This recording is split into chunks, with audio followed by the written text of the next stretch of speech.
Assalamualaikum warahmatullahi wabarakatuh.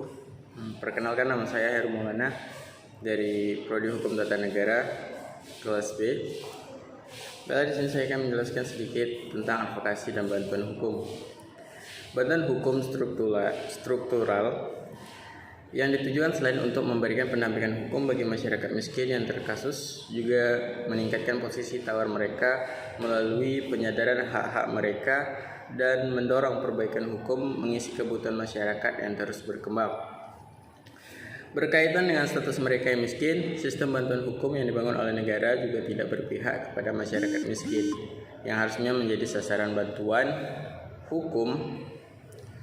Dan pasifnya, negara dalam memberi bantuan hukum kepada masyarakat miskin dapat dilihat dari kasus yang menggemparkan masyarakat pada tahun 2009 lalu, yaitu kasus pencurian kakao oleh Nenek Mina.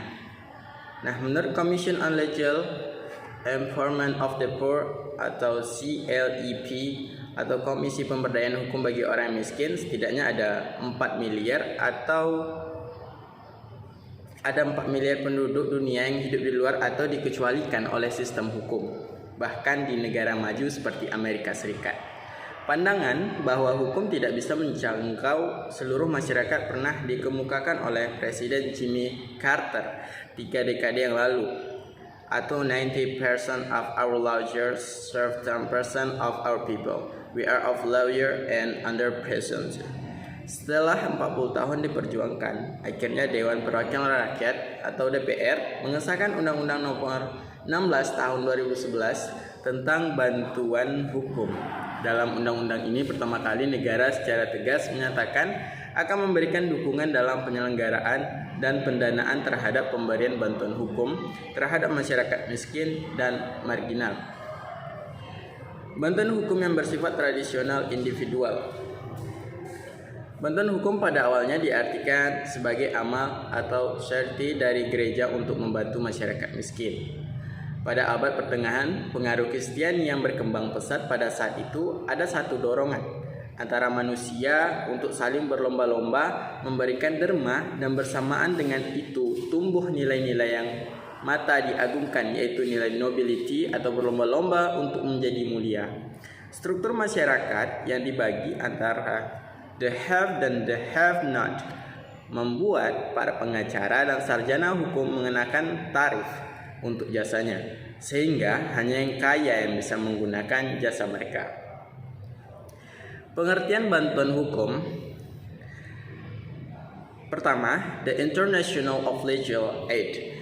Bantuan hukum adalah rencana yang diterima di bawah pelayanan profesi hukum yang memungkinkan untuk memastikan bahwa tidak ada seseorang pun yang dikecualikan dari hak menerima nasihat hukum, atau jika memang dirasa perlu kuasa hukum dalam pengadilan atau pemeriksaan didasarkan pada alasan kurangnya sumber daya keuangan. Menurut Roberto Concepcion, bantuan hukum adalah pengungkapan yang umum yang digunakan untuk menunjuk kepada setiap pelayanan hukum yang ditawarkan atau diberikan.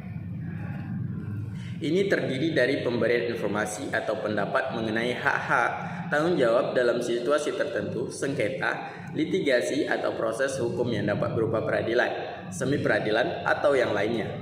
Pengertian bantuan hukum menurut Undang-Undang Nomor 16 Tahun 2011 tentang bantuan hukum.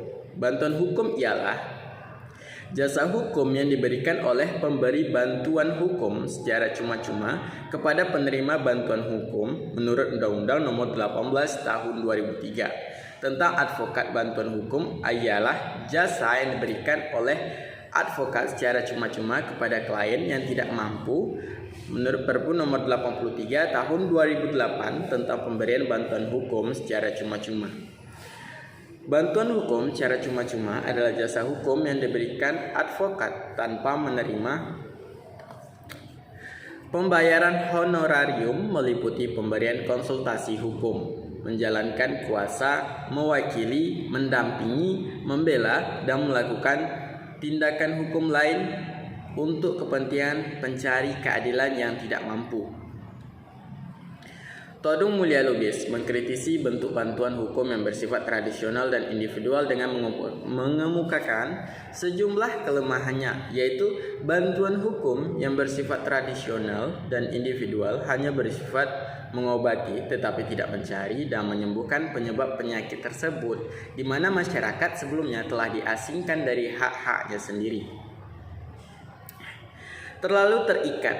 Pendekatan-pendekatan hukum bukan bagaimana membantu penyelesaian secara cepat atau mengatasi konflik, masih berjalan sendiri, tidak bekerja sama dengan organisasi bantuan hukum, padahal organisasi bantuan hukum itu dianggap paling cepat menyelesaikan konflik.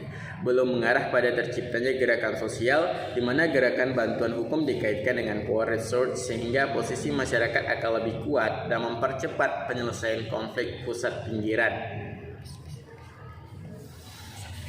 Terima kasih.